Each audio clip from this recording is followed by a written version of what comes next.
حضرت بایزید بستامی رحمۃ اللہ علیہ بڑے مشہور و معروف بزرگ ہیں، سلطان العارفین کہلاتے ہیں یہ، یعنی جن لوگوں کو اللہ جل شانہ کی معرفت حاصل ہے ان کے بادشاہ، اتنے اونچے مقام پر فائز ہیں۔ ان کا عجیب و غریب واقعہ ہے جس سے ہم سب کو سبق لینا چاہیے۔ ایک مرتبہ ساری رات ایک لمحے کے لیے بھی نہیں سوئے، ساری رات جاگتے رہے، ایک لمحے کے لیے بھی نیند نہ آئی، اور نیند اس لیے نہیں آئی کہ برابر والے گھر میں سے کسی بچے کے رونے کی آواز آ رہی تھی۔ ایک تو رونے کی آواز سے آدمی کو نیند کہاں آئے، اور پھر وہی بچے کی رونے کی آواز سے تو آدمی اور بھی بے چین ہو جاتا ہے۔ اس لیے رات بھر حضرت جاگتے رہے اور صبح ہونے کا انتظار کرتے رہے۔ جب صبح ہوئی تو حضرت اس برابر والے گھر کے دروازے پر گئے اور دستک دی، تو اندر سے آواز آئی کہ میں باپردہ خاتون ہوں، گھر میں کوئی مرد نہیں ہے جسے باہر بھیجوں۔ تو حضرت نے اپنا تعارف کروایا کہ میں بایزید بستامی ہوں اور تمہارا پڑوسی ہوں، رات بھر مجھے نیند نہ آئی اس لیے کہ تمہارے گھر سے بچے کے رونے کی آواز مجھے آ رہی تھی، کیا وجہ ہے، کیا بات ہے، یہ پوچھنے کے لیے آیا ہوں۔ تو اس عورت نے جواب دیا، جو ایک یہودی کی بیوی تھی، کہ میرا شوہر جو کہ یہودی ہے وہ سفر میں گیا ہوا ہے اور کئی مہینے سے سفر میں ہے،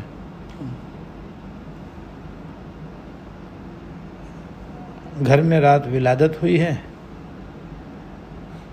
اور ولادت کی وجہ سے جو بچہ پیدا ہوا ہے وہ ساری رات روتا رہا ہے۔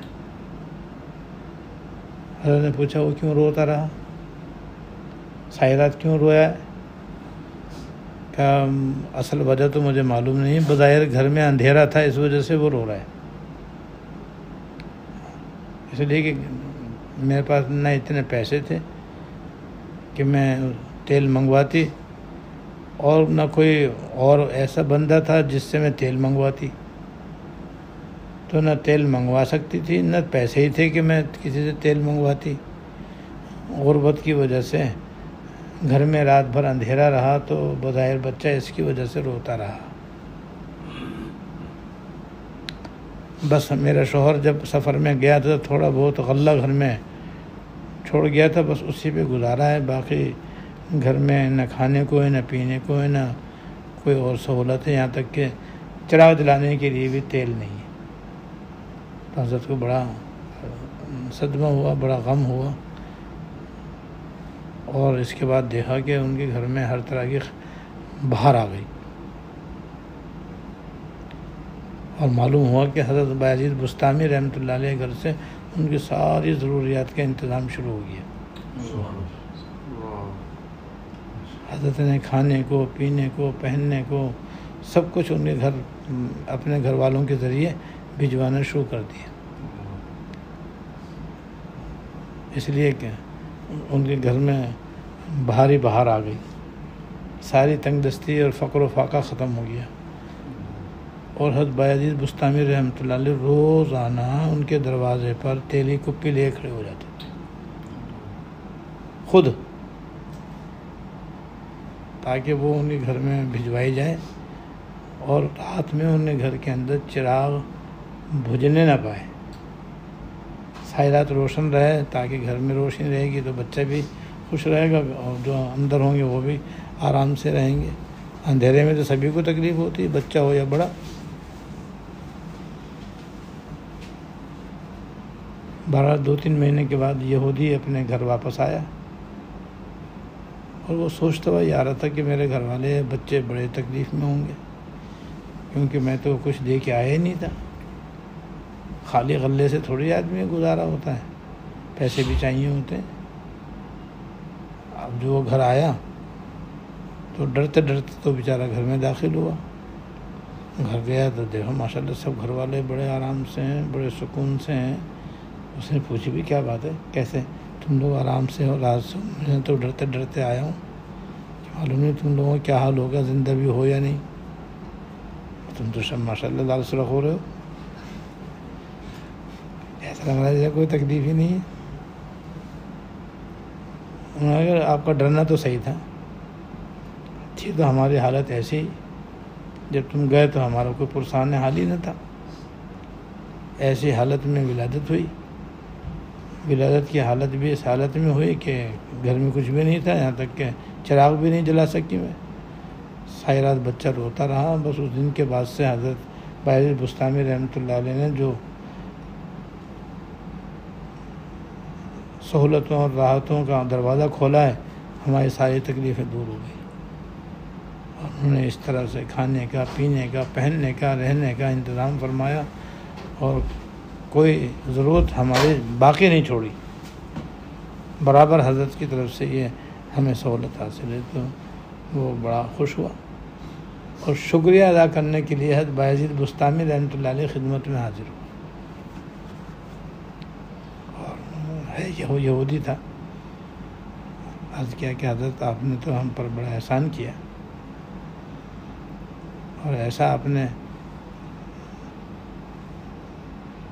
سخاوت کا دروازہ کھولا کہ میں تو سمجھ رہا تھا کہ گھر والے مرمرا گئے ہوں گے یا انتہائی سخت تکلیف میں ہوں گے، مگر وہ تو سارے ماشاءاللہ آرام اور راحت سے اور خوشحال ہیں.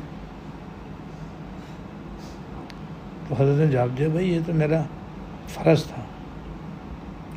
ہمارے دین میں تو یہ حکم ہے کہ تمہارا پڑوسی بھی اگر غیر مسلم ہو تب بھی اس کے ساتھ اچھا سلوک کرو، اچھا برتاؤ کرو. تو یہ تو میری ذمہ داری تھی، میں نے آپ کے اوپر کوئی احسان نہیں کیا ہے. تمہارا حق تھا، میں نے ادا کر دیا. اس پر اور بھی زیادہ وہ متاثر ہوا اور اس کے ساتھ متاثر ہوا. اس نے یہ کہا کہ حضرت جس دین کی رحمت کی چادر میں آپ چھپے ہوئے ہیں مجھے بھی اسی میں چھپا لیں.